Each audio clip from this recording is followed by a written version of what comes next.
laawol kisal ko laawol peewal e ɓantal. إلا وأنتم مسلمون. يا أيها الناس اتقوا ربكم الذي خلقكم من نفس واحدة وخلق منها زوجها وبث منهما رجالا كثيرا ونساء واتقوا الله الذي تساءلون به والأرحام إن الله كان عليكم رقيبا. يا أيها الذين آمنوا اتقوا الله وقولوا قولا سديدا يصلح لكم أعمالكم ويغفر لكم ذنوبكم ومن يطع الله ورسوله فقد فاز فوزا عظيما. أما بعد، فإن أصدق الحديث كتاب الله تعالى، وخير الهدي هدي محمد صلى الله عليه وآله وسلم، وشر الأمور محدثاتها، فإن كل محدثة بدعة وكل بدعة ضلالة وكل ضلالة في النار. ثم أما بعد، أيها الحضور الكرام، مستمعي الأكارم، الآباء والأمهات، الإخوان والأخوات، أحييكم بتحية طيبة مباركة التي جعلها الله جل وعلا تحية عباده في الأرض، وجعلها أيضا تحية أوليائه في الجنان، ألا وهي أنا قائل لكم في هذه الليلة المباركة وفي هذا المكان الشريف وفي هذه البقعة المباركة: السلام عليكم ورحمة الله وبركاته. نسأل الله جل وعلا أن يجعل اجتماعنا هذا اجتماعا مرحوما، وتفرقنا بعده تفرقا معصوما، وأن يجعلنا من الذين يستمعون القول فيتبعون أحسنه، أولئك الذين هداهم الله وأولئك هم أولو الألباب. هاي مسجد جلبة باو يتوغل من الله سبحانه وتعالى kanko lando betejo yurmeteɗo o ittuɗo e yurmede makko kanko jalla wa ala e ɓural makko e moƴƴere makko o defti fondo goto kala e mon e men o fewtini en e oɗo kuɗo tawi ɗum ɗo ko e yurmede makko e moƴƴere makko e ɓural makko woni ko o warri e ɓawo duwanade nelaɗo muhammadin sallllahu alayhi wa alihi wa sallam. kamɓe etiɓe dari soñji ɓe tampi ɓe soñja ɓe yaltinaka maɓɓe ɓe barmina fiye ñendo kaɗo dina no ka laaɓiri ɓen toro allahu jalla wa ala yo yoɓuɓe joddi ɓurdi moƴƴude ko yoɓi kala annabajo e yottinande dina makko kam. alay ɓawo ɗum ɓen toro allahu subhanahu wa ta'ala yo waɗu ndeɗo moɓodirande nden moɓodirande yurmaɓe o yurma kanko allahu jalla wa ala. ɓaawo ɗum o waɗa fertugal men ngal si en fertiɗo fertugal hiwangal ngal tawata cheytane heɓata doole hay e mum e hoore mum. aɗa ɓen toromo kanko jalla wa ala wona o moɓidiri en ɗoni e o jamma barkinaɗo ɗo e o nokku tedduɗo ñande dalngal tawata e wawana hoore men hay e goto wawana hoore mum nden ñanden. ɓen toromo kanko lando yurmede o yo moɓidiriroy en ni ka nder aljanna ferdawsi makko. hay wonanoɓe men ɓen ɓe makiri noon yewtere nden nden no yowito e ko innete talabul ilmi shar'i, ɗaɓɓugol gandal sharia, ɓe mana ɗaɓɓugol gandal islam. si tawi noon en wi'i ɗaɓɓugol gandal islam,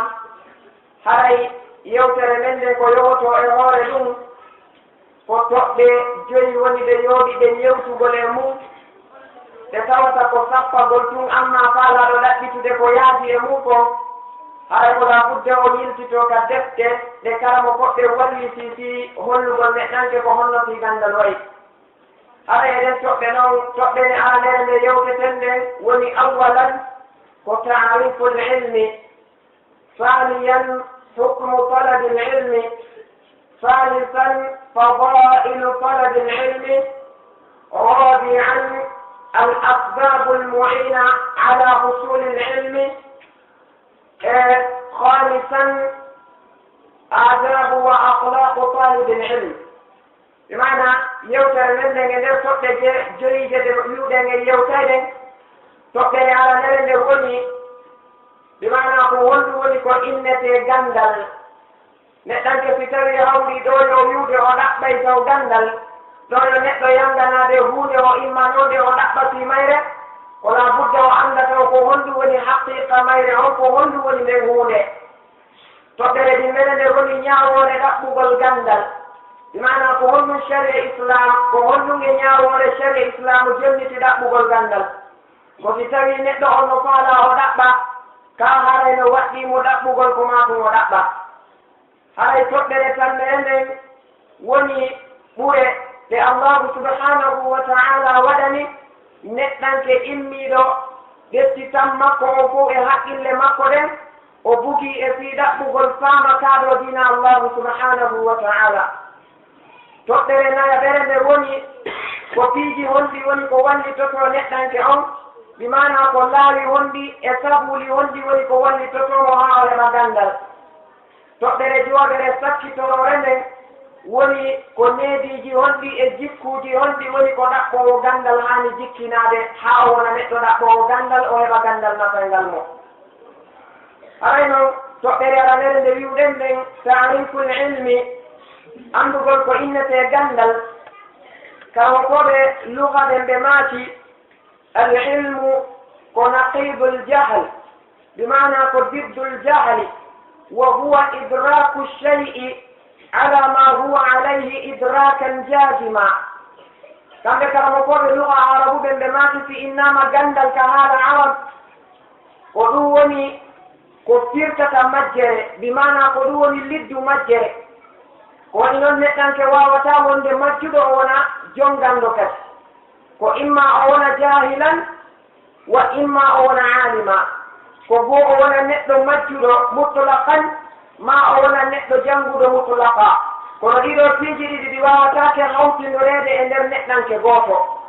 wan noon ko piiji ɗi tawata ko luutondirɗi no wayi watti a wi'i neɗɗanke o naati ma o yalti kono o wawata wonde o naati o wona o yalti kadi nde wootere ko labudda o wona naatuɗo ma o wona yaltuɗo fa idan ko na neɗɗo o wona neɗɗanke jannguɗo ma ɗum o wona neɗɗanke majjuɗo si tawi hawri o tawaka ka listi jannguɓe ɓen haray wata o ɗaɓɓan hoore makko place hay e nokku yo ɗettu hoore makko o place ka yimɓe majjuɓe ɓen wannon ko ɗiɗo piiji ɗiɗi pet woni ko woodi. joni noon ɓe maati wonde ko innete gandal to ka haala arab ko hewtitagol hunde bimana hewtitorgol nde haqqille ɗen hewtitagol hunde nden no kayre hunde nden no nde woniri noon hara ko hewtitande timmunde kadi hewtitande fellikande nde man ka bimana si tawi joni e wi'i neɗɗanke yo sifano en ko honɗum innete suudu kanko neɗɗo o inna ko sibatu man tan woni ko wallinte on tuma tugaale immine on tuma maadilin immine on tuma nun suudu ñaɓɓe baafe ɗe waɗe fenêtre ji ɗi waɗe o wiya ko ɗum ɗo innete suudu ko ɗum woni idrakan jasiman ala ma huwa alayhi bimana hewtitagol hunde nden hewtitande tigi tigire no hunde nde woniri noon tigi bimana si tawi awa e wi neɗɗanke ko o jannguɗo foti ko gandal islamu wiwɗen mo janngi ma ko gandal aduna woni wi ko wiwɗen mo janngi haray ko la budda o wona ko neɗɗo hewtitiɗo hunde nden jannguɗo gandal ngal heɗi gandal ngal tigi tigi tawa o sifora hunde nden no nde haani wonirde noon ko o wiyete jannguɗo ka haala arab. joni noon si tawi innama al ilmu shar'iyu bimana gandal sharia ngal sharia landingal cheikh mouhammad ibne salih al usaymin ɓe waɗi deftere no inne e silsilatu taysiri talabi l ilm hoɓɓe noddirande kitabu l ilm ɓe maki nder toon al ilmu fi sharia si innama gandal ka sharia islam ko yo wiye ko ilmu ma anzala allahu jalla wa ala min albayinati walhuda على رسوله صلى الله عليه وآله وسلم من الكتاب والسنة. لما تكون تجندل كشريعة عرب كشريعة بمعنى إسلام عفوا كفام قلبه قلجندل كو الله سبحانه وتعالى جبتني أولا نلعب مقوم هذا كفام قل كتا جبتني دي الله جل وعلا جبتني kañum ma e ɓeewal ngal o jippini e hoore nelaaɗo makko on ka nder deftere makko e ka sunna nelaaɗo on sallllahu alayhi wa alihi wa sallam ɓe maaki ko ɗum ɗo woni ko innete gandal islam si tawi hawri a ukkike e ɗaɓɓugol gande ha arab wowlugol haala arab ma ɗum faamugol no arab waɗirte irab ma ɗum faamugol no sarfu waɗirte tawi a ɗaɓɓiraali ɗum ɗo fii no faamira qur'ana e sunna karokoɓe ɓen ɓe maaki haray na gandal islamu jogiɗa ورأي في إمام أحمد بن حنبل رحمه الله بماتي العلم الشرعي وعلم الكتاب والسنة بماتي كإنة جند الإسلام نتو سويته مجندي نتو سويته كجندو كان الإسلام كيوتوني مفاني كإنة قرآنكم مؤمن تفسيرا موالد تفسير ده وتلاوة موالد جنب ده سواء مؤمن شريعة جولي لرسل هي عندي سنة نبي محمد صلى الله عليه وآله وسلم بما تكو أولوني إن ترجمنا وجنة كإسلام ورأي تتبي هاوي وقت يتامى جنة لغة عرب وقت يتامى جنة نحو وقت يتامى جنة صرف ولو يتوقع ولا جنة جديدة وفيها فهم قرآن السنة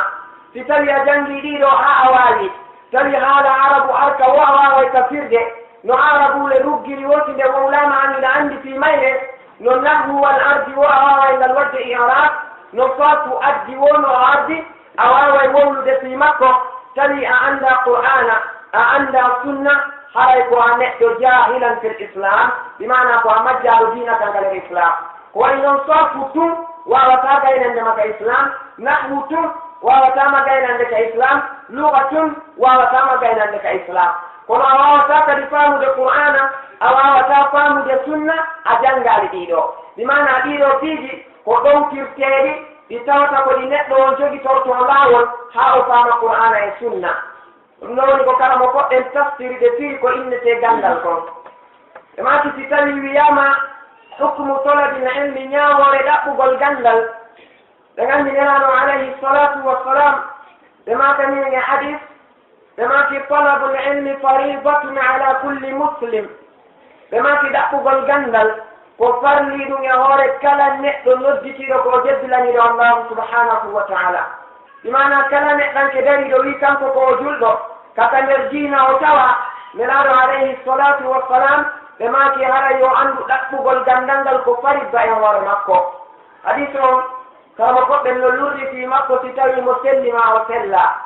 والإمام الطبراني تذكر ما بينتين المعجم بما في ولا حديث أو مسلح أقول لترتاح إمام النووي تذكر ما بينتين المجموع بما في حديث أو مسلح أقول لترتاح والإمام أحمد بن حنبل كان بما في حديث أو أقول لترتاح فهو حسن صحيح وحديث متواتر ومؤيه مسلح وما أقول لترتاح شيخ الألباني رحمه الله كان ذلك إرواء الغني المعنى بما في الحديث حسن حديث أنقو مؤثر وقل في سيرة شريع الإسلام دكتور حسام الدين كدفتر ما فقه تاجر المسلم وآدابه بما في حديث مؤثر وقل في سيرة فإذا فالصحيح في الحديث أن الحديث حسن حديث أنقو حديث متواتر في مقل في شريع الإسلام وحديث متواتر وحديث مؤثر ونالوده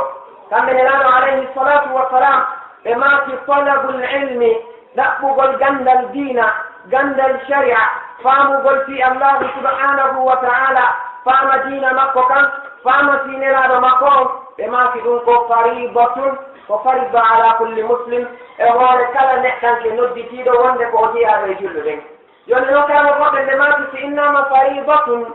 أو فريضة وفريضة جدي معنا فريضة فتشة ولا فتشة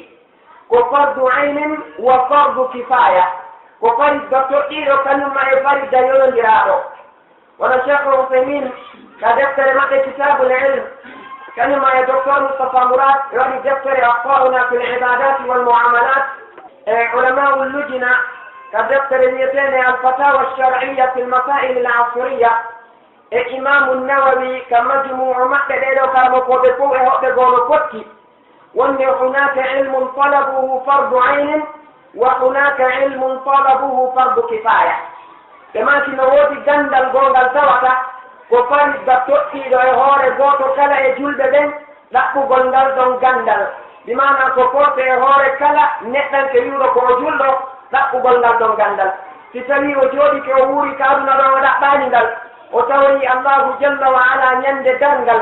ɓe maki allahu landitoraymo fi ngal ɗon gandal o landortomo fi maggal wona o landortomo noon fi waɓutuji makko ɗin joyi ɓe maki no woodi gandal gol ngal tawata talabuhu ko fardu kifaya gandal ngal tawata ɗaɓɓugol ngal ɗon gandal ko faridda yonodiraɗo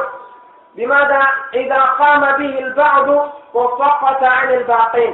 si tawi hoɓɓe goo immike ɗaɓɓi ngal ɗon gandal ɓe paamingal haray hedditiɗɗen no yafanangal kamɓe o ɓe nangitirtake hande kadi ɓe maki noon si innama ilmun talabuhu fardu aynin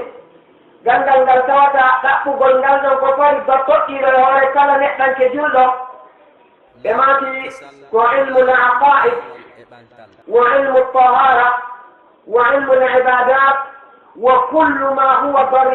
daruriyun fi ddin ɓe maki ko innete ɗaɓɓugol gandal ngal tawata ko gandal faridda toɗɗingal e hoore kala neɗɗanke julɗo ara nun ɗum ko ilmu laqaid bimana gandal aqida anda ko honɗum fiɓata ka ɓernde ma ko honɗum an neɗɗo on jogitotoɗa bimana ko honɗum woni tawhid ko honɗum an neɗɗo julɗo hanuɗa fiɓude ka ɓernde ma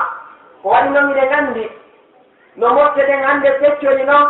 woni jamaji tawi goto kala e jamaji ɗi wona allahu windi noon kullu hisbin bima ladayhim farihun kala fedde ko ɓe jogiti ko miɓe bungirde ɗum ɗon ɓe weltora ɓe wiya ko kamɓe jogiti goonga chia no dari no wiide ko kamɓe jogiti goonga e mataradiya no dari ɓen no wiide kamɓe jogiti goonga nafsa bandiya no dari ɓe wiide kamɓe jogiti goonga mu'tazila no dari no wiide kañum jogiti goonga khawarij no dari no wiide kañum jogiti goonga murji'a kadi no e sengo goo ɓe wiide kamɓe jogiti goonga ahlu sunnati wal jamaa ɓen kadi no woni sengo no wiide kañum jogiti goonga suufiya kadi no dari sengo no wiide kañum jogiti goonga kullu hizbin bima ladayhim farihun ɓeɗo fof maɓɓe goto kala e maɓɓe no dari no wiwde wonde ko jogiti kon ko ɗum woni attariqu ila aljannati lfirdaus ko ɗum woni laawol ngol haka aljanna firdaus joni noon an neɗɗanke on a ɗaɓɓude gandal anda wonde ko honɗum haaluɗa fiɓude ka ɓernde ma ko neraɗo alayhi salatu wassalamu ɓe fiɓuno kon sahabaɓe maɓɓe ɓen fiɗi tabi'ina ari fiɗi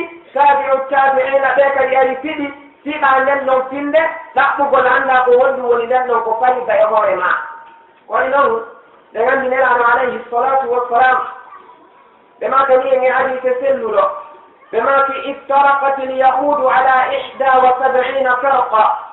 وافترقت النصارى على 72 فرقة وستفترق هذه الأمة على 73 فرقة كلها في النار إلا واحدة فقالوا من هي يا رسول الله قال هم من كان على ما أنا عليه اليوم وأصحابي وفي رواية قال الجماعة نبي عليه الصلاة والسلام بماته اليهود بأتي بأمهم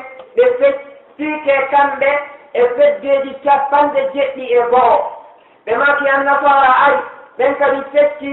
feddeji capanɗe jeɗɗi kañumma e ɗiɗi alyahudu fecci capanɗe jeɗɗi e goho annasara fecci capanɗe jeɗɗi e ɗiɗi ɓe maki fatataftariqu hadihi l umma ɓeɗo mofti an kadi simi feƴƴini ɓe kadi fecce to fecce capanɗe jeɗɗi e tati ɓe maki kulluha fi nnari ɓe fof maɓɓe ko yiite ɓe yaata siwona fedde wootere sahabaɓe ɓe lanndi ɓe maki ko honde woni nden fedde nelaɗo allahu kamɓe nelaɗo alayhi salatu wassalamu ɓe maki hum ɓen ɗon ko man kana ala misli ma ana alayhi lyawma wa ashabi ko kala neɗɗanke mo tawata si wuuroy o ɗaɓɓitay min nelaɗo o komi woni e mum kon sahabaɓe am ɓen ko woni e mum kon o ɗaɓɓita ɗum ɗon tawa ko ɗum ɗon woni ko o waɗata kala ko lundi ɗum ɗon o memata kala ko feppodiri e ɗum ɗon ko ɗum woni ko o jokkata ɓe maki ko ɓeɗo tiyata aljanna e riwaya goo ɓe maki aljamaa ko moɓodirɓe e hoore gonga an on gonga momi addi on ɓe gandi noon si innama aljamaa wona hen sikku ko ɗuɗugol ngol woni charke kodi abdoullahi ibnu masudin ɓe maki aljamaatu ko ma wafaqa alhaqu aw ma wafaqa alhaqa ɓe maki wa in kunta wahdak ko innete jama ka sharia islam koko fekkondiri e gonga kon hay si tawi ko a gooto imana si tawi ladine fof ko an tun jogiti ko nelaɗo alayhi salatu wassalam wonno e mum kon ko sahabaɓe ɓe wonno e mum kon haray an ko a jama ɓe gandi allahu jalla wa ala manti annabi ibrahima o inni inna ibrahima kana umma annabi ibrahima kamɓe tumɓe laatino ko ɓe mofte timmuɗe tis sabanede ma leydi iraq fof hay ko kamɓe tun jogiti tawhidullahi azza wa jalla wotinningol allahu subhanahu wa taala fa idan si a woni tawi hoɗo mon ngol fof ma saare mon nden fof ma leydi mon ndin fof ko an tun jogiti ko nelaɗo alayhi salatu wassalamu ɓe jogiti kon haray an tusamma jamaa a nodditirte jama an tun joni noon heɓugol ngal ɗo gandal anda ko honɗum fiɓata ɗum ko watti ɗum e hoore gooto kala e men wona o ma o foti neɗɗanke on ko rajulan kana aw imra'atan ko o gorko woni ma ko o suddiro haray tan ko neɗɗo yo andu wonde ɗum ɗo no waɗɗimo janngugol ngal gandal ɗo anda ko o fiɓa ko waɗi noon karmo koɗɗen nde maaki si a wonay sunna yankejo rajulun min ahli sunnati wal jamaa cheikh usanin nde maaki damal ma ngal fof ko ya andu ko innete aqidatu ahli sunnati wal jamaa fiɓa ɗum ɗon kadi si a wonay chia kadi ko aqida maɓɓe o fiɓata ko ɗum wattatama chia si a wonay kadi khawarij ko aqida maɓɓe on fiɓata si a wonay sufiyun ko aqida ɓen ɗo on kadi woni ko fiɓata fa idan ko aqida neɗɗanke o woni carte d'identité makko on ka feddeji si tawi hawri a acciti waare nde juuti haa ka nde yehi a tentini conti haa kadi woni a buumike haa a buumi hay ka yaata ɗo tawi a annda ɗum ɗo haray fa anta lasta sunniyan wona sunnayankejo kono noon ko la budda yettutoɗe ndaaren ko kalamo koɓɓe yewti kon hara en nder tari tum piiji ɗi waɗe ko ma annden ko honɗum woni aqidatu ahli sunnati wal jamaa fiɗen ɗum ɗon si wiyeɗen noon hannde kadi ko e yimɓe sunna ɗi mana si tawi hawri a fiɓaani ɗum ɗon a acciti mbaadi sunna haray ko teni waɗɗa yo way wati tawi militaire jo iwi ka kan ha moƴƴi o ɓornike teni makko o ngimo suuɗi ka nder suudu tuma wiya guerre wo ko yo naatu o maro o nafa ko naatani ka nder on no nette ka armé fa idan an kadi si tawi a wona sunna yankeejo haray a fiɓay taw ko fiɓete kon ka ɓernde ha moƴƴa tere ma nden gollitira waare ma nden wona ɗon conci ma ɗi wona ɗon hijabu ma o wonata wonata ɗon an kadi gorko conci ma ɗi wonata ɗon si noddeɗan rajulum min ahli sunnati wal jamaa fa idan haray ngal ɗo gandal karawo koɓɓe maaki no waɗɗi gooto kala e men ɗaɓɓugol ngal ɓe maaki gandal ɗimmal ngal tawata no waɗɗi gooto kala e men kadi andugol no inni ilmu tahara gandal laɓɓintinagol bimana neɗɗo on anda ko honno woni ko yarata wurgo si o yehi ka wurgo ko honno o laɓɓintinota si o yalti ko honno o tamorto ko honno o salligorto ko honno o lootorto longal ko honno o lootorto foti ko longal janaba ma ko longal fiilordu wonande suddiɗo ɗum ko waɗɗi ɗum goto kala e men kadi andugol faamugol anda sennidira hen ko ɗum ɗo woni neɗɗanke o sino yaade ka wurgo ko ni o yarata si o yehi toon ko ni o wonirta nder toon ko ni o lannirta o yaltira ni o ara o tamoro ni ma o salligoro ni ma o lootoro ni ɗum ɗo ko waɗɗi ɗum e hoore gooto kala e men enen julɓe ɓe no woodi hunde e nder ɗum ɗon nde tawata ko suddiɓɓen tu woni ko nde waɗɗi kono ko hunde wonde muskila o zaman ɗo a ɗaɓɓitay suddiɓe ɓen a ndaara e nder men temedere fewndo e suddiɓe ɓen no gasa si a heɓay annduɗo si a heɓi ko gooto woni on ɗum ko innete kon hukmul haydi wal istihada wan nifas ñaawore ko innete fiilordu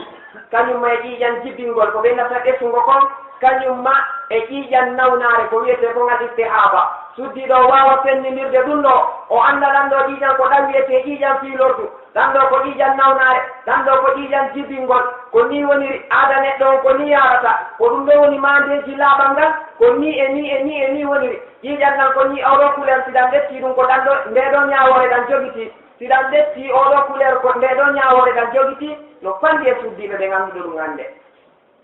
woni noon no annda laaɓal maɓɓe ngal koye hoore ɗum ɗo fawi dewe maɓɓe ɗen kadi koye hoore laaɓal ngal fawi waɗi kala neɗɗanke juuluɗo o laaɓa ndenaɗo alayhi salatu wassalamu ɓe maaki allahu jaɓatamo julde nde si suddiɗo hoori o laaɓa haray ko o hoori konkonere fa idan ko laabudda ɓe ɗaɓɓa ngal ɗo gandal wonno way si tawi hannde a ɗaɓɓitiɗo suddiɓe ɓe a darniɗo suddiɓe tawa ɓe fof maɓɓe ko suddiɓe wiɓe no janngude diina wiya ɓe ene ko honɗum woni mandeji hellifegol suddiɗo no fanndi addanayɓe man min do gila mi fuɗɗi landade bi rabbil kaaba mi ronku heɓude wowlando lan taw mi landike noon waɗi si a landike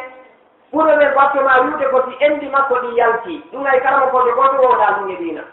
yaltigol endi suddiɗo wona mande helli segol mandeji kelle suye suddiɗo hiɗi ton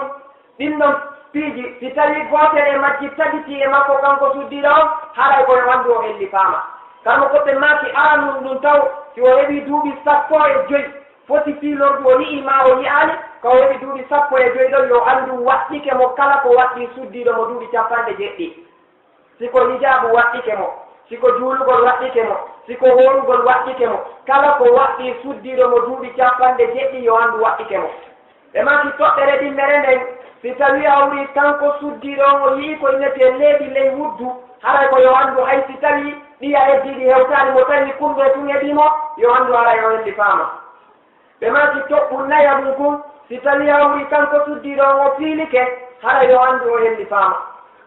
e toɓɓu tata mum kum toɓɓu naya mum kum ɓe maki si tawi awri kanko suddiɗo o heɓi ndiyan ko innete maniyu waɗi noon kamɓe suddiɓe ɓe mariɗan ndiyan kamɓe kadi haray yo andu kanko suddiɗo o helli faama cheikh jabril kamɓe ɓe ɓeydi piiwu gootum ɓe maati si tawi o saawi hara yo anndu o helli faama kala koɓe ɓe ɓe maati koye ɗo piiwu e joyi si gootum peti heɓi suddiiɗo hara koyanga yo heɓaani mo yo anndu haray hannde kadi mo waywa suddiiɗo mo duuɓi 50 ko ñaawore wootere ɓe jogii ka islam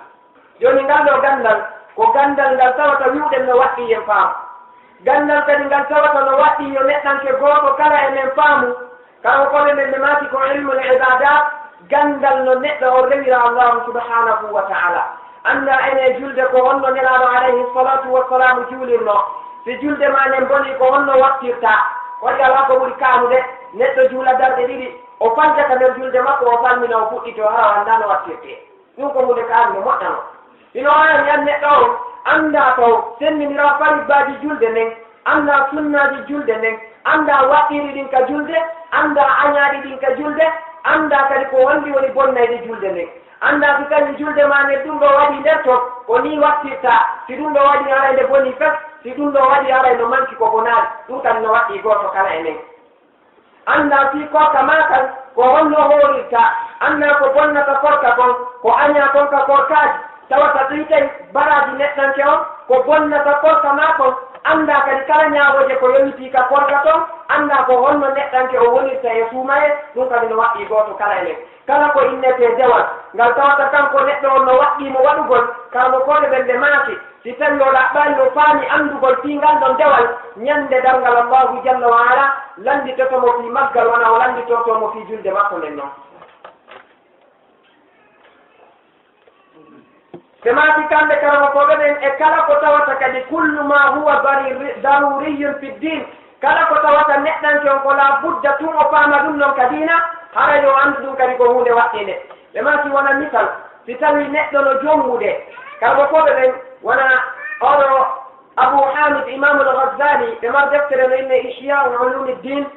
kamɓe ɓe maaki wonde si tawi neɗɗanke hewti ka o jomba ma suddiɗo hewti ka o jombe no waɗɗimo janngugol annda ko honɗum woni haqqu zawji ala zawja ko honɗum woni haqqu zawjati ala zawji ko honɗum woni haqqe gorko e hoore sonnajo makko ko honɗum woni haqqe sonnajo e hoore gorko makko o annda kadi ko innete bimana gandal fi faamugol ilmul mu'ashara ko honno kanko neɗɗo o wonnirta e sonnajo makko on ka suudu tawa ko noon woni ko islam janni wonno imam ahmad ibne ambal ɓe maaki si tawi an neɗɗanke a darike ɗo a jombi tawi a annda ñaawoje ko waɗɗi limana ko honɗum woodani suddiɗo ma o e hoore ma ko honɗum woodanma e hoore suddiɗo ma o ko honno wondirta e o si o yennima honno neyirtamo si o yanike ma ko honno neyirtamo ko honɗum e honɗum waɗɗi ya jonniti o ɓe maati si a naati e jombugol a annda ɗum a halkoto yalta taw ya allahu wona neɗɗo yiite o probléme mo wonna waɗi sa yii suddiɗo hannde si a ndaari moƴƴa a taway cerle ɗen no ɗuuɗi moƴƴa no jeeya e ko woni sabu ɗuuɗugol ɗen cerle kalmo koɓe ɓen ɓe maati wonugol yimɓe ɓen suddiɗo jombe o annda ko honɗum o haani jonnitoyde moodi makko gorko kadi jomba o annda ko honno o haani wondirde e ɓenngu makko kono noon sillama e hadise goo wonde ñande goo gorko gooto e sahabaɓe no marno ɓiɗɗo gooto suddiɗo tawi jiwo on tuma kala nde gorko ari yaltiti makko kanko jiwo ngo wiya mi jombataaki ɓe makko ndaari tigi tigi ɓe tawi jiwo maɓɓe on curbika maɓɓe o hato jini joni e moodi ɓe ɗetti o jiwo ɓe addimo ha sakko nelaaɗo alayhi salatu wassalam nelaaɗo on ɓe ndaari suddiɗo on mbaɗen makko pillamike nelaaɗo ko waɗi kon ɓe makani suddiɗo on atii abaki ɗofto baaba en ma jaɓa jombeede kanko suddiɗo on o wi walladi ba'athaka bilhaqqi ya rasul allah ɓema o wi la atazawwaj hatta tukhbirani ma haqqu zawjati ala zawj wa ma haqqu zawji ala zawja o wi nelaaɗo mi wondiri o allahu nelirɗo on goonga wallahi mi jaɓata jombeede ha humpitollan haala non lan ko honɗum woni ko woni haqqeji gorko e hoore sonnajo makko ko honɗi woni haqqeji suddiɗo e hoore moodi makko tuma humpituɗo lan ɗum wotini jombe kamɓe nelaaɗo alayhi salatu wassalamu ɓe maaki haqquhu alayha bimana haqqe gorko on e hoore suddiɗo on ɓe maaki law kanat bihi qarhatun min arra'si ila alqadam ɓe maaki fala'ifatuhu aw intasharat munkharahu bidamin aw sadidin ɓe maaki fartala'atuhu ma addat haqqahu ɓe maaki si tawi hawri ɗafaala anndude ko innete haqqe suddi gorko e hoore moodi makko si tawi hawri moodi makko barme mo tawata ko gila ka hoore haa ka teddudi makko ley tawa guri makko ndi fof no sirti mbordi e ƴiiƴan no yaltude e ɗum suddiɗon ara ɗetta ɗengal mum ngal o metta ɗum ɗo fof maɗum kanko gorko on o tuƴƴa kine makko ɗe yalta ƴiiƴan e mbordi suddiɗo on ɓatto yara ɗan ɗo ƴiiƴan fof nelaaɗo alayhi salatu wassalamu ɓe maati haray o jonnitaani moodi makko e joni haqqeji makko ɗin taw kaɓe lannuno maakude ɗum kanko jiwon o immi o dari o inni wallahi alladi ba'athaka bilhaqqi ya rasulallah la atazawwaju abada o wi mi wondiri nelirɗo on gonga min mi jombatake aduna o pot mi jaɓata ko waɗi mi wawata ɗum ɗo on tuma nelaaɗon ɓe maati fankihuhunna bi idnihinna si tawi on jombay suddiɗɗen ma o hokkitirayɓe landede taw si okkonɓe oɗo ko hulɗini o ko tabanede man mo andi nelaaɗo alayhi salatu wassalamu ɓe maakuno koyo suddiɗo andu wonde gorko makko on ko aljanna makko gorko makko on ko yiite makko ngen si tawi a ɗoftike mo ko aljanna ma si tawi a yalike mo ko yiite ma ngen no ko waɗi tana e probléme ko yonti e ɗum ko fof abou hurayra ɓe pilli hadis ittaɗo e nelaaɗo alayhi salatu wassalam kamɓe nelaaɗo on ɓe maaki ayyuma imra'atin aw ma min imra'atin tu'zi zawjaha fi dunya illa qalat zawjatuhu fi ljanna qatalaki llahu la tu'zihi innama huwa daqilun indaki yushiku an yufariqaki ilayna kamɓe nelaaɗo alayhi salatu wassalam ɓe maaki kala suddiɗo lorruɗo ɗo gorko makko tawi moodi makko ko mocciɗo ko neɗɗo aljanna ɓengu makko wonɗo ka aljanna to on dawa to wiya suddiɗon ka aduna ga allahu on huɗima o halkima wata lorana moodi am o wiya anndu o gorko mo wonduɗa ɗon ko koɗoni kama neɓata ko bo kunni waddo toon o ferta e ma o ara o tawanni ka aljanna ga joni si tawi wonɓe ka aljanna ɗen an suddiɗoɗa wakkili wongol ka aduna ɗo ɓen daroɓe jippina kuddiji e hoore ma ko ɗum woni ara yawito moodi ma joni andugol ɗum ɗo ko waɗɗi ɗum e hoore goto kala e men si tawi a jombete janngu fi ɗum ɗo faama si a jombay janngu fi ɗum ɗo faama ɓe maaki kadi si tawi an neɗɗanke on ko a yeeyowo haray no waɗɗima faamugol ko honɗum woni ko yowiti ñaawode ko yowiti e fi ngeygu kono noon ko enen hannde yiyata goɗɗo no immo yaha naata ka maakiti o yaha o yiida o meni wiyejo on tafanamo taabu ma o yiida e suudeer jogo o moƴƴinanamo continue ɗum ora o cikka kum ka tumbo maakiti o amin kadi komi yeeyowo tawa wanda hay e hunde ko yowiti e ngeygu imam abou dawuda ɓe filli ka sunan maɓɓe affaire ittayo e omar bin alkhattabe radiallahu anhu wonde seydna omar no marno jikku ɓe naatayno ka nder maakiti ka marché madinatul munawwar si ɓe naati nder ton ɓe tefayno ɓe lando yeeyeyɓe ɓen si ɓe ari ɓe darike ka placement ɓe landotoma masalaji ndan yowitiiɗi e fii ko innete ngeygu si tawi a jaabaki ma a jaabike tawi yahda eno sharia wiɗi noon ɓe foccama ɓe raɗoma ka nder maaki kamɓe seydna omar ɓe maaki la yabiu fi suqina hada illa man huwa yatafaqqa ɓe maaki menen nde yeeyata ka nder maakiti amen ɗo sina on neɗɗo wonɗo janngude faama fi diina kan ɓe maaki ko waɗi noon si tawi kanko neɗɗo on o faamaani o ñaamay riba sha'a am lam yasha o faala o faalaka o ñaamay riba sa naati eɗi maakiti jande a taway buyno toon hiɓe ñaamude riba kono ɓe annda ko riba ko ɗum waɗi si sharia wi'i kala man ko memata tawa ko yaadu ɗum e sharia diina kan sharia no joɗɗini ñaawoore e hoore mum ɗo ya naatude ɗum ɗon ɓe maaki haara no waɗɗima janngugol ɓe maaki sifareeɗo gande fof ko fardu aynin ala kulli muslim ko waɗɗi ɗum e hoore kala neɗɗante julɗo mo tawata hiɗi waɗɗi ɗaɓɓitugol faama ɓe maaki si innama fardu kifaya ko tawata gandal ngal tawata ngal ɗon ko yonondirtengal si hoɓɓe goo innike ɗaɓɓingal haray ɓe ya heddiɓe ɓe ɓe ala battatu kala ko ɓeɓe ɓe maaki ɗum ko ilmu dawa heɓugol gandal immagol waɗa dawa jinda andina yimɓe ɓen ko innete diina kan si tawi hoɓɓe goo innike faami ɗum e nder hoɗo haray hedditiɓɓe ɓe ala battatu kañum ma e hifdul qur'an hunjagol qur'ana kadi ɓe maaki si tawi hawri e nder hoɗo ngo woodi hunjiɓe haray hannde kadi waɗɗaaki ɓe a heddiɓe ɓen noon si hunjike no moƴƴi kono noon haray goto kala e men yo wakkilo moƴƴa kanko kadi o eto haa o tawa ko o neɗɗanke noddanowo diina allahu subhanahu wa ta'ala kono noon si tawi an a woni ko an ko a heɗitotoɗo tun a noddata o tana molanaɗo ɓe nganndi allahu subhanahu wa ta'ala ko wi'en ko kuntum hayra ummatin ukhrijat linnas ta'muruna bilma'rufi wa tanhawna 'anil munkar wa tu'minuna billah o inni onon mokke muhammad alayhi salatu wassalam on laatike ko onon ɓuri moƴƴude e moftani yaltinaade ɗi fof e yimɓe ɓe gila e mokke annabi adama haa hewti e mokke annabi isa alayhimu salatu wassalam ko onon mokke muhammad ɓen ɓuri moƴƴude e ɗiɗo moftali fof o wi sabu piiji tati noon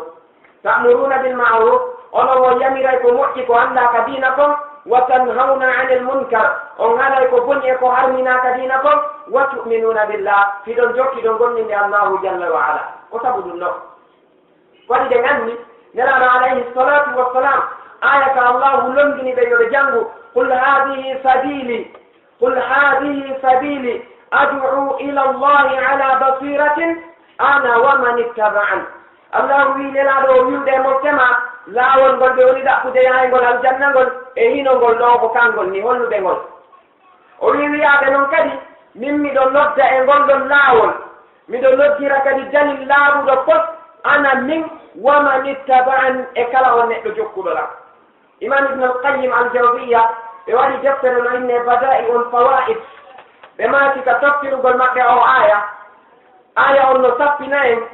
anna kulla man lam yad'u ila ma da'a ilayhi rasulullahi sallallahu alayhi wa alihi wa sallam ɓe maaki laysa huwa tabi'an lahu haqiqatan aya on no wiya en wonde kala neɗɗo mo immaaki o noddi e ko nelaɗo alayhi salatu wassalamu noddi e mum kon ɓe maaki haray hayti a wiiɗa jokki ɓe haray a jokkaali ɓe waɗi kamɓe maaki ad'u ila allahi ala basiratin ana wa man ittaba'an min mi nodday kala jokkuɗolan kadi nodde fa idan haray ɗum ɗo no timmina e wonde ko la budda immoɗen enen kadi wakkiloɗen tawa ko magaronoɗen kaaɗo diina ɗum noon wona ka worɓe tun wona ka suddiɓe tun wona ka mawɓe tun wona ka sukaaɓe tun ko la budda en fof men immoɗen daroɗen daditoɗen wiyen ko ma diina men ka yaara yeeso ka diina wakkiliɗe ka yaha yeeso saliɗen wakkilade ka yaha yeeso waɗi ko allah wiyen huwa alladi arsala rasulahu bilhuda wa dini lhaqqi liyudhirahu ala ddini kullihi walaw kariha alkafirun koma tun diina ka jawa nokkuɓoli yuriduna an yutfi'u nura allahi bi afwahihim oni wallahu mutimmu nurihi walaw kariha alkafirun ɓeno faala ɗanninde diina makko kan ɓe faala yo ndaygu makko mum roccu kanko jalla wa ala o wi ko ma tun kaaɗo diina makko timma ka faatito e tatteji aduna on ɗi fof majje woni noon enen immiɗen dariɗen ka yahay saliɗen ka yahay joni noon nafoore men kañumma e malore men e arsike men fof koyen immade waɗen junngo men ka kaaɗo diina yaata noon kamɓe karmo koɓen ɓe maati ɗum ɗo ko gandal ngal tawata ko fardu kifaya ala almuslimin bimana ko gandal ngal tawata ko faridda yonondirteɗo e hoore julɓe ɓen toɓɓere tammere nden kala mo koɓe ɓen ɓe maaki fii ko wiyete kon fadailu talabil ilmi ɓure ko yowiti e fii ɗaɓɓugol gandal ko ɓure moolanaɗe ɗe tawata kala mo koɓɓe wona imam ahmad ibne hammal ɓe maaki talabul ilmi la yusawihi shay'un liman sahhat niyatuhu ɓe maaki ɗaɓɓugol gandal ala ko neɗɗanke o wattata hoore leydi ɗo tawa no wela allahu subhanahu wa taala hara no waawe eɓɓindirede e ɗaɓɓugal gandal wonande kala on neɗɗo mo tawata anni e makko on no laaɗi sali baɗɗe landi imam ahmad ɓe maaki kayfa tasihhu niyatuhu ko honno anni e makko o sellirta o laaɓira ɓe maaki yanwi rafa al jahli an nafsihi wa ani nnas hara ko woni ɗaɓɓirde gandal ko ittugol majjere e hoore makko itta majjere e yimɓe ɓen ɓe maaki si tawi ko ni wowɗa hiɗa yanganade ka diina fiyo ka towu dow ya faamu no allahu rewite yimɓe ɓen faamira ɗum ɗon kamɓe kadi kamɓe imamu ahmad ibne hammal ɓe maaki haray ala gollowo gollal ka hoore leydi ɗo ngal sawata ko gollal welal ngal allahu eɓɓindirtengal e konko waɗaɗo ko waɗi si allahu subhanahu wa taala tigi wi en ka qur'ana innama yahsha allaha min ibadihi l ulama o wi ande dey ko hulata allahu subhanahu wa taala e jiyaɓe makko ɓen ko ɓen jannguɓe haa luggi e gandal ɓe gandi si innama ulamaul usul ɓe maati si innama ko adatu hasrin wa qasrin ko yuthbitu almadkura wa yunfi gayra almadkura ɓe maati ko on qaida bimana si wiyama innama haray ko konngol ngol tawata ko ɗettayngol moɓidira soka wiya ko ɗum ɗo tun ko tantaɗa kon ko ɗum ɗo tun kala ko ala nder ɗo ala ɗo joni noon innama yahsha allaha min ibadihi al ulama'u allahu o wi wonde ande ko hulata allahu e jiyaɓe makko ɓen ko jannguɓe ɓen haa ɓe luggi e gandal puisque si innama al ulama'u ko bi sigati l mubalaga no woti al alimuna wal ulama'u ɓeno firti al alimuna ko jannguɓe faami al ulama'u ko lugguɓe gande faami fi allahu o ko luggi moƴƴa o wi noon ande ko hulata mo e jiyaɓe makko ɓen ko ɓeɗo tun ko radi fi cheikh al islami ibne taymiya qaddasa allahu ruhahu ɓe maaki fi innama al khashya ko khawfun khassun lil ulama'i ɓe maaki si wiyama al khashya ɗaɓɓugol ɗum ɗo heɓa ɓe maaki si ɗafala ya heɓu andu dey ɗum ɗon ko hunde nde tawata ko hertanninde hulayɓe allahu ɓen tun e karamokoɓe ɓen bimana ko karamokoɓe jannguɓe ɓen ha luggi e gandal ko ɓen ɗo woni ko heɓata kulol innetengol ngol al khashya cheikh usanim le maaki kamɓe kadi al khashya ko khawfun makrunun bil ilmi ɓe maati ko onno ko kulol allahu subhanahu wa taala ngol tawata no yowodiri no jokkodiri e gandal si tawi hawri a ala gandal a heɓata khashya si a heɓi khashya holliɗa jogiti gandal fa idan ɗum ɗo tun no holla en ko ɓuran molanangal woni ko innete jogitagol gandal islam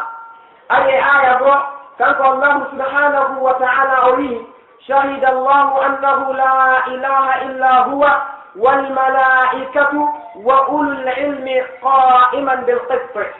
kanko allahu jalla wa ala o wi allahu o jalla wa ala seedike malaikaɓe ɓen seedike joomiraɓe gande ɓen seedike wonde ala e reweteɗo e gonga ka hoore leydi e ka asama'uji ala e reweteɗo e gonga mo tawata no foddi e dewal ngal no andi e maggal tawa kala rewɗo nafitoray kala saliɗo lorɗoray ɓe maaki on ɗon ala sina allahu subhanahu wa taala o wi ko seedi ɗum ɗon o ko tata ko kanko allahu subhanahu wa taala e malaikaɓe makko ɓe e joomiraɓe gande ɓen joni noon enen hiɗen andi e wonata allahu ɗum ko mustahil e wonata malaika ko mustahil si tawi e waway wonde ko min ulil ilmi bimana ma jeeɗen e ɓe yimɓe ɓe tawata ko okkaɓe gandal fanni mangen jiyaka e ɓeeɗo allahu wi haray tigi tigi ko wiwɗen hiɗen sagintini wo wonde ko kanko woni reweteɗo e gonga on arane woodi ko manki taw o ɗoɗi imam ibnu alqayim al jawdiya ka tafsirugol maɓɓe o aya ka deftere maɓɓe bada'iul fawaid ko deftere nde mujallad nayi tawata ko deftere wiyetende deftere tafsir kono wona qur'ana o fof ɓe tafsiri toon ɓe ɗettu ayeje ɗe tawata ko ayeje ɓurɗe himmude ɗen ɓe tafsiri ɗe ka tafsirugol maɓɓe oɗo aya ɓe maaki law lam yakun lil ilmi fadila aw law lam takun lil ilmi fadilatun illa hadihi l aya ɓe maaki laqad kafat hadihi l aya sharafun lil ilmi si tawi hawri laatike gandal ngal alano ko innete ɓural gandal ngal alano ko innete teddungal e moƴƴere sina oɗo aya ɓe maaki wallahi oɗo aya yoni gandal ko innete ɓural molanangal si tawi neɗɗanke alano ko ɗaɓɓirayno gandal sina heɓugol ɗum ɗo ɓe maaki ɗum ɗo yoni ko imminamo wakkilinamo imo o yangano dina ka kono noon Allah o dettama o tokkinira e malaikaɓe makko ɓen e makko kanko Allahu jalla wa ala ɗum ko ɓural molanagal e aya goo kanko Allah o wi yu'ti l-hikmata man yasha wa man yu'ta l-hikmata faqad utiya khayran kathira o wi kanko Allahu jalla wa ala himo hokka ko innete faamu kon kala on neɗɗo mo o yiɗi imam Mujahid ɓe tafsiri al-hikma ɓe maati ko al-fiqhu wal-fahm ko faamugol no diina kan wonirta noon faamano Allah o rewirte anda ko honɗum woni ko wiyete diina ko ɗum woni ko Allah wiiɗo yu'ti l-hikmata man yasha o yini mo okka ɗum ɗo kala neɗɗo mo o suuɓi mo o yiɗi o yini waman yu'ta l-hikma kala noon on neɗɗanke mo tawata suuɓama ha okkama gandal faamugol ka diina ɗo hay faqad utiya hayran kasira yo andu o okkama moƴƴere molanade noon ranti tawi saydna aliya waɗi enen ɗo iɗen mari muskila molanade si tawi neɗɗanke heeɓi gandal tawi o jogaki jawdi o ala goɗɗum go e aduna on hara yimɓe ɓen considéramo ɓe place mo nokkumo tata ko yimɓe jasuɓe ɓe watte ɗon kala neɗɗo marɗo haalisi ma ɗum neɗɗo laamiɗo nokkugo imo worni base mi molanandi hingi jalba imo watti fuutoru hoore ɗon imo jogii otowal makko mo jinda kaw faalira hay si tawi ko majjaɗo ka diina ɓe ɗetta e oɗo ɓe teddinamo ɓe mawninamo dow hono saydna aliya ɓe maati farihna bi qismati ljabbari fina lana lilmu waliljuhali malum falmalu yafna walilmu yabqa wala yazalu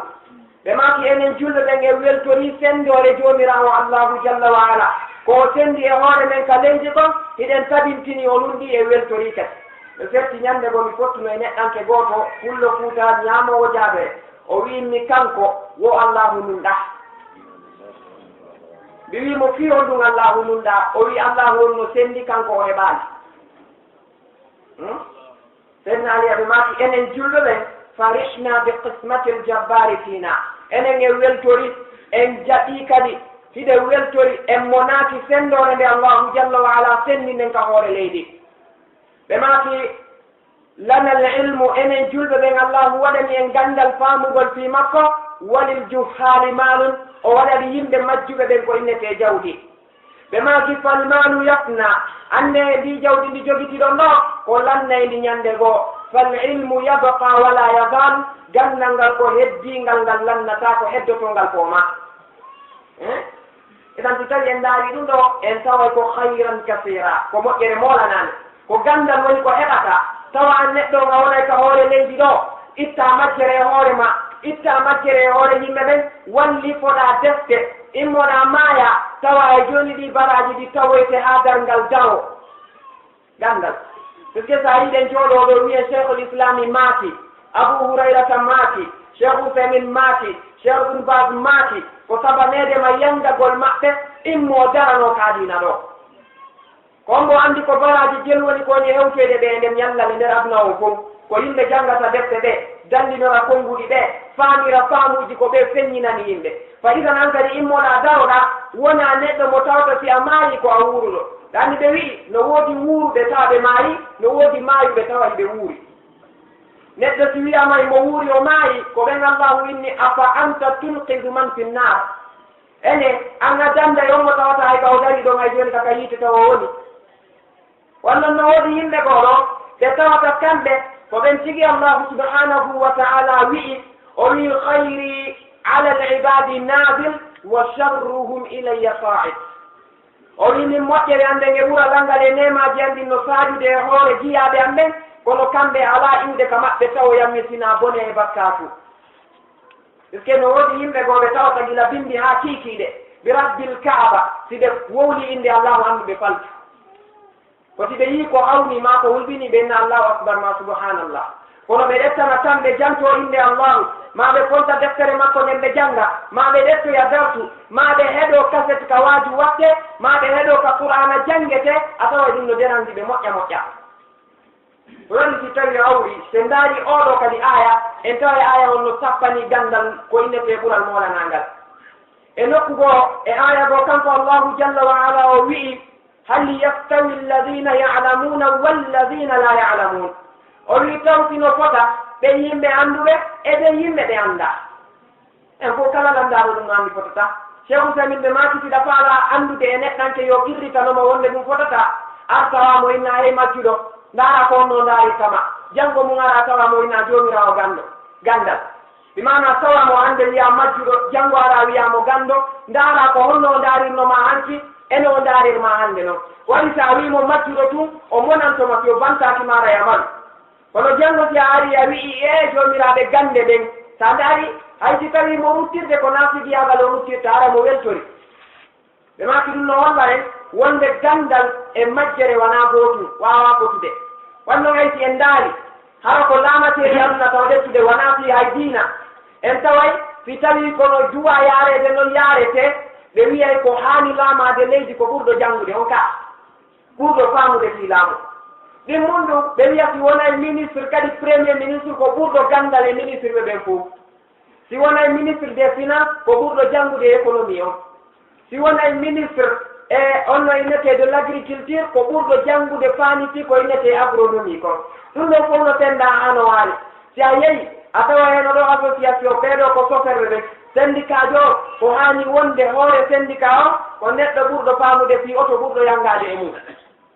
si a yehi ka maçon ɓe ɓe a taway ko mawɗo maçon on woni ɗon kala ka yawɗa a taway ko mawɗo ɗum ɗon haani wonde to kono enen hannde sabanedema ko majjere nden tiiɗi kon e kañum ko tawata yimɓe ɓen no sandalɗi a hootay ka juulirde tawa laamiɗo ton on ko ɓuri majjude e tawa fonctionnaire retraité ɗum ko conseiller ka juulirde pus annda e ɗina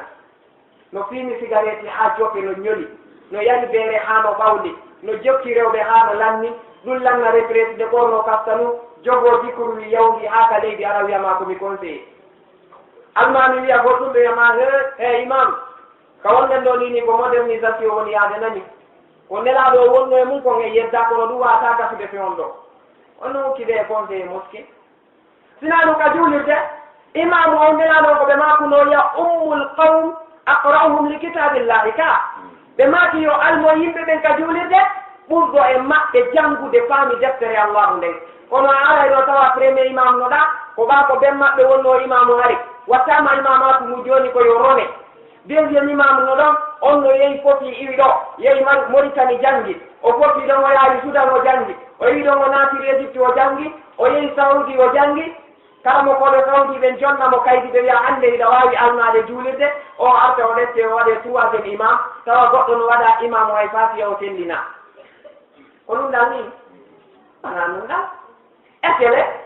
sen ndaari en tawa ɓe wawa fotude ko yimɓe ɓe tawata ɓe wawatake hay eɓɓindirede sakko ɓe kota ɗum waɗi si allah wi hal yastawi alladina yalamuna walladina la yalamun o inni est ce que no wawi fotude ɓe yimɓe anduɓe lan e ɓe yimɓe majjaɓe lan ɓe wawata fotude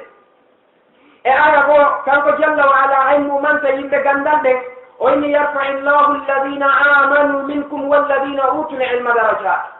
o wi kanko allahu subhanahu wa taala o ɓantanay ɓe yimɓe gonɗinɓe e mon e ɓe yimɓe jannguɓe faami fii makko o ɓantanayɓe darja o townaɓe haadal ngal daro waɗi noon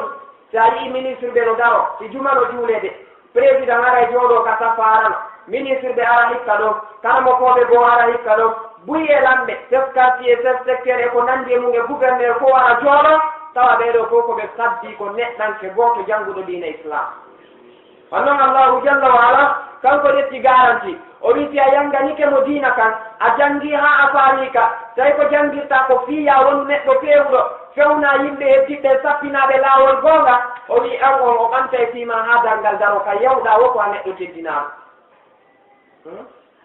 gadi sen naawi ɗeɗo ayeje en tawa ko ayeje sappaniɗe en ko innete ɓural gandal molnaga se woti ka hadisaje nelaɗo alayhi salatu wassalam kamɓe nelaɗo ɓe maaki e hadis maɓɓe go man yuridi llahu bihi hayran yufaqihu fi ddin ɓe maaki kala mo allahu jalla wa ala fandani moƴƴere mbimana kala mo allahu faala fewnude ka laawol makko e haygol aljanna o naado yahon tigi ka aljanna o yurmemo o honnamo ka galleji nema kanko allahu nelaɗo alayhi salatu wassalam ɓe maaki koyo allahu on faaminmo diina kan kamo goɗɗen ɓe maaki mafhumul mukhalafa lil hadis si tawi ɗen faala faamude hadis o moƴƴa koyen anndu kadi man lam yuridi llahu bihi hayran la yufaqihu fi ddin kala mo allahu o faandanaki moƴƴere kala mo o faaminaali diina yo anndu ya anndu an neɗɗo o si o faaminaali ma wiɗaama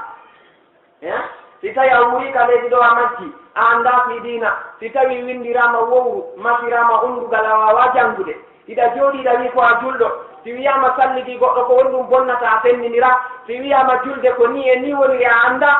karama koɓɓe maaki haray anndu angon allahu yiɗama woni noon ko hunde nde tata ko hunde hulɓininde hunde sattude ti moƴƴa tuma tawɗa hande julɓe ɓen tawa si giddamal o bimbi fof gidda e nde wotere yaara madina embouteillage waɗa kikiɗe sino artede yimɓe ɓen arta tawa ko embouteillage tawa ɗum ɗo fof koni falabi duniya ɗaɓɓugol aduna yaha ka duɗe ka janggete ɗon tawa ko feeɗade won ton etele nde gandi nelaano alayhi salatu wassalamu ɓe makuno kullu nnasi yahudu fa bai'u nafsahu ɓe maki fa mubiquha aw mu'tiquha yimɓe ɓen fof maɓɓe ɓe dawa bimbi mo kala si yeeyi noon bimbi yo anndu ko wonki makko kin o woni yeeyude ɓe maki ko yeeyayɗo ki allahu jalla wa ala kirinda o yaha aljanna e yeeyayɗo ki iblisa soodaki ɓe yaada yiite ko ɓeeɗo woni bindude tuma weesi bimbi an immoɗa yaha uddita pilati umma jooɗoɗa toon tawa darsu hay bindol gotol a heɓaali a wawali yaade jooɗoɗa ka fi allahu yewtete a wiya ko a neɗɗo julɗo ko honɗum marɗa ko weeɓitanoya allahu ñande darngal honɗum a weeɓitanoyamo ko ƴeeyata ko joni si tawi en ndaari ɗum ɗo ko yimɓe men no fanndiraaɓe etele kamɓe nelaano alayhi salatu wassalamu ɓe maaki inna al anbiya'a lam yurasu ɓe maaki dirhaman wala dinaran innama wurisu al ilma faman akada minhu akada bi hazzin wafir ɓe maaki annde annabaaɓe allahu ɓen si ɓe maayi ɓe feƴƴini ɓe ronataake jawdi foti ko kaŋŋe ɓe ronataake haalis ɓe ronataake suudu ɓe ronataake miranji cuuɗi hay e hunde ko ɓe ronete ko gandal ɓe maaki annde kala on neɗɗo ɗettuɗo goɗɗum e gandal hara yo anndu o ɗetti geɓal ngal tawata yonemo haadal ngal daro wari ñande ko abou hurayra radiallahu anhu ɓe seenino ka maakiti ɓe tawi maakiti on no heewi tew ɓe dari ɓe ewni ɓe maaki ene onon ni ɗon jooɗi ɗo ko nelaaɗo alayhi salatu wassalamu ɓe acci ko yo sendede ka juulirde sahabaɓe ɓe fof immi acciti maakiti maɓɓe on ɓe fewti ka juulirde ɓe yeeyaɓe yewti ka juulirde ɓe yurni ɓe tawi ko darsu won toon ɓe yiltiti ɓe arti ɓe fotti abou hurayra kala abou hurayra wi ko yirti on ɓe wi menen nde min tawari goɗɗum no sende toon abou hurayra ɓe maaki onon o famani ko nelaaɗo on maaki kon wonne annabaɓe ɓen ko ɓe ronete ko gandal ka on faalaka ngal ɗon gandal parce que ɓe maaki al ulama'u ko hum warasatul anbiya ɓe maaki siɗa ɗaɓɓude ronɓe annabaɓɓen tawa ɓe heeɓi geɓal ɓe wawa e mantorde ko annabaɓɓen acci kon sa fotti e karmokoje ɓe maako anndu on ɗon heeɓi ɗum ɗon waɗi si tawi hawri neɗɗo gooto kala e ɓen to haani immade wakkilo o ɗaɓɓa ko ɗaɓɓete kon fof o heɓa gandal ay mawɓe men ɓen ɓe janngani en ɗo hadis mo tata ko hadis laaɓuɗo fof wonde nelaano alayhi salatu wassalamu ɓe maaki man salaka tariqan yaltamisu fihi ilman sahhala allahu lahu tariqan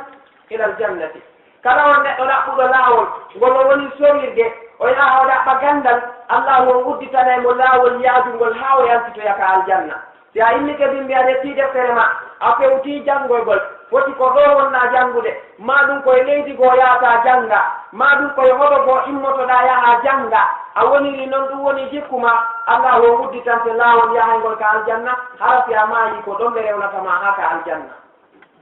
puisque hakken ko gandal ngal keddi kon nelaɗo ɓe maaki fa inna almalaikata la tadau ajnihataha li talibin ilmi riban bima yatlub ɓe maaki ɗaɓɓo o gandal si yalti ka makko bindi o fokkiti ka duɗat malaikaɓe ɓe o fottata ɓe fof ɓe ƴetta e gadi kanji maɓɓe ɗin ɓe wallina ka leydi weltorgol e teddingol ko on yaade o ɗaɓɓoya kon si a immike bimbi iɗa fokkiti non lamɗo o waɗirante cortège noon hiɗa jogiti deftere maɗa yaade janngugol malaika ɓen ko noon ɓe darorto ɓe tippina gadi kanji maɓɓe ɗin ka hoore leydi ɓe wallina ɗi ɗon tawa ko tapima rouge on noon immoɗa yaha ha hewtoya ka duɗal ma saari keddungal molananga ko waɗi ko enen sikkata wonde ɗaɓɓugol gandal ɗum ko hunde nde tawata ko hunde jaafunde won ñande goo nelaɗo alayhi salatu wassalam ɓe harnoɓe tawi sahabaɓe ka juulirde abou hurayra e sahabaɓe ɗiɗo ɓe maaki toye allahu subhanahu wa taala kala ko faala ɗon o jaabinanaw ɓe sahabaɓe ɗiɗo fuɗɗi ɓe tori haa ɓe lanni nelaɗo ɓe maati on lanni ɓe yawi ala ko heddi hande te andi wurdugol e nelaɗo taw ko goo ko innete kon yurmede e moƴƴere molanade e malore wonda e maɓɓe ɓe makanama laawol kisal ko laawol peewal e ɓantal